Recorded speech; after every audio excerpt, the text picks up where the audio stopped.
Hey, what's up guys? So in this video we will see how to change the hotspot password on any Poco phone. Now to do that, just open the settings app. Now from here, tap on portable hotspot. Now from here, first of all, make sure you enable portable hotspot.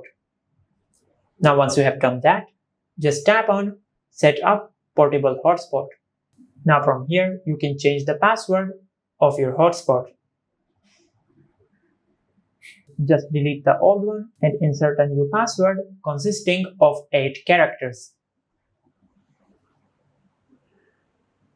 Just like that. Now from here, you can also change the name of your hotspot. Now from here, once you have changed the password of your hotspot, tap on done.